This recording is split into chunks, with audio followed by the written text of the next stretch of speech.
Selamat siang dan salam sejahtera untuk kita semua. Perkenalkan, nama saya Germano Manado SAG, peserta Laksar CPNS tahun 2022, Angkatan 9, Kelompok 4. Pada kesempatan ini, izinkanlah saya untuk memaparkan rancangan aktualisasi yang telah saya buat.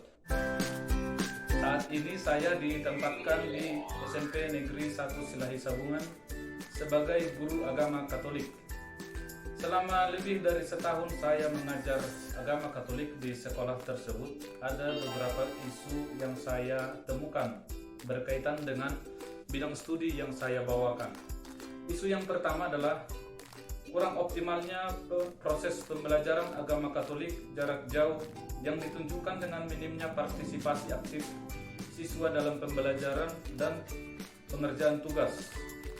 Lalu isu yang kedua, kurangnya minat siswa Katolik dalam menghafal doa Bapa Kami.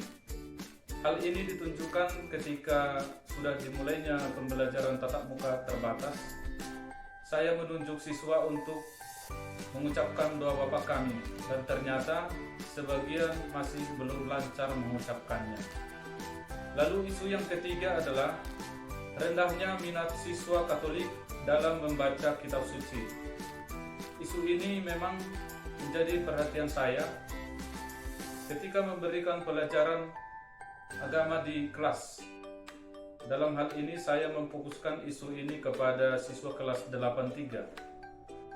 Setelah dilaksanakan pembelajaran tatap muka terbatas, saya menemukan rendahnya minat siswa Katolik kelas 83 dalam membaca kitab suci. Hal ini ditunjukkan ketika saya memberikan tugas membaca kitab suci dan memberikan beberapa pertanyaan panduan untuk mendalami bacaan tersebut. Masih banyak siswa yang tidak melaksanakannya.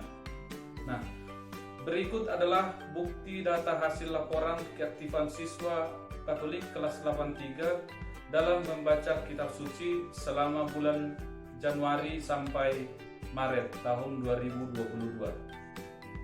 Tabel ini menunjukkan rendahnya minat membaca kitab suci siswa Katolik kelas 83. Dapat kita lihat di sini bahwa tidak sampai 50% yang aktif melaksanakan tugas dan mengerjakan pertanyaan-pertanyaan panduan yang telah saya berikan. Maka diperlukan adanya kegiatan penyelesaian isu kegiatan belajar mengajar, terutama dalam hal kegiatan dan pembiasaan membaca kitab suci, sehingga siswa semakin dekat dengan kitab suci, mencintai kitab suci, dan menerapkan ajaran-ajaran kitab suci dalam praktik hidupnya sehari-hari. Berdasarkan isu aktual yang telah teridentifikasi, selanjutnya dilakukan proses pemilihan isu dengan analisis APKL, aktual, problematik, kehalayakan, dan layak. Teknik APKL ini adalah teknik yang digunakan untuk menentukan kehalayakan suatu masalah dengan memperhatikan faktor-faktor aktual, problematik, kehalayakan, dan layak. Nah, di sini bisa kita lihat pada tabel ini sudah teridentifikasi ada dua yang memenuhi syarat, yaitu isu yang kedua dan isu yang ketiga. Hasil validasi isu yang menunjukkan dua isu yang valid kemudian dianalisis lebih lanjut menggunakan perangkat USG.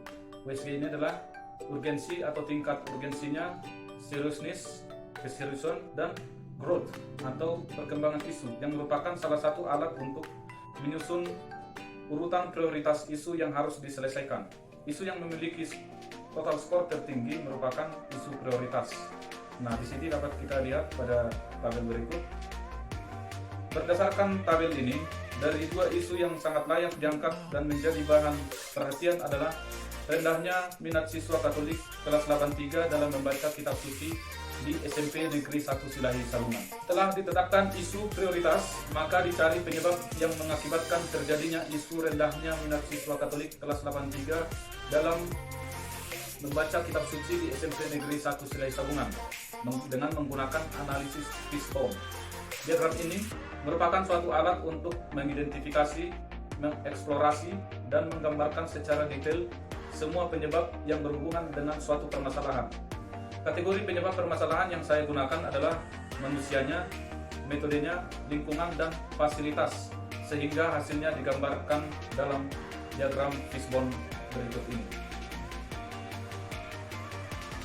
Dapat kita lihat di sini, yang pertama adalah dari faktor manusia, yaitu rendahnya minat siswa membaca kitab suci, lalu guru kurang memotivasi, dan rendahnya kesadaran siswa dalam mengenal kitab suci.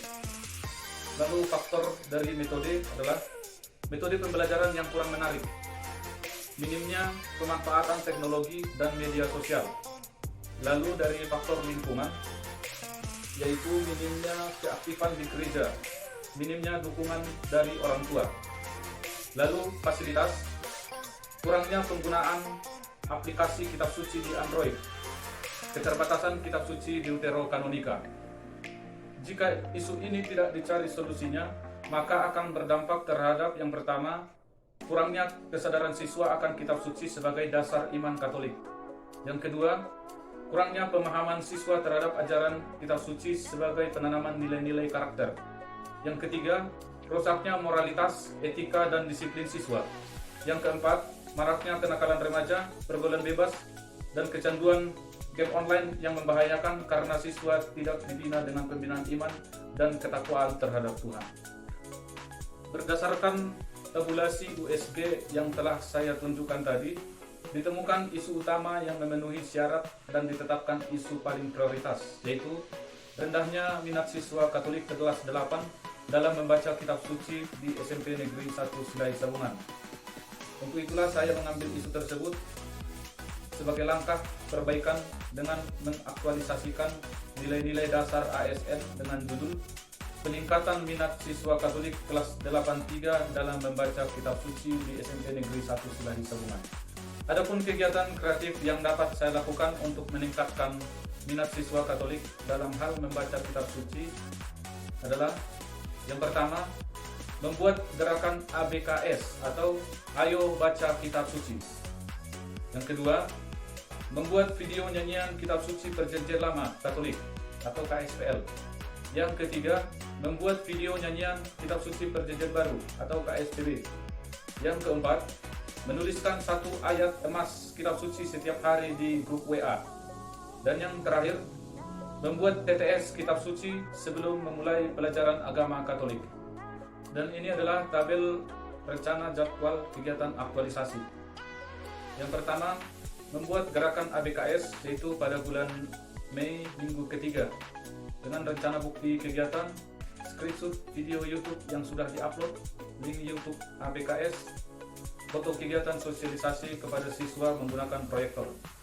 Yang kedua, membuat video nyanyian kitab suci Perjanjian Lama Katolik yang akan saya laksanakan pada bulan Mei minggu keempat, dengan rencana bukti kegiatan, link dan screenshot YouTube KSPL Katolik, foto dan video siswa menyanyikan lagu KSPL Katolik. Lalu yang ketiga, membuat video nyanyian KSPB, Kitab Suci Perjanjian Baru, pada bulan Mei minggu keempat, dengan rencana bukti kegiatan, link dan screenshot YouTube KSPB, foto dan video siswa menyanyikan lagu KSPB. Lalu yang keempat, menuliskan satu ayat emas kitab suci setiap hari di grup WA yang akan dilaksanakan pada bulan Mei minggu keempat dan Juni minggu pertama dan kedua, dengan rencana bukti kegiatan, daftar perikop kitab suci yang dibaca siswa, dan screenshot keaktifan siswa dalam penulisan ayat emas di grup WA. Lalu yang kelima, membuat TTS kitab suci sebelum memulai pelajaran agama Katolik yang dilaksanakan pada bulan Mei minggu ketiga dan keempat, dengan rencana bukti kegiatan, foto TTS kitab suci, foto kegiatan siswa mengerjakan TTS kitab suci. Sekian dan terima kasih.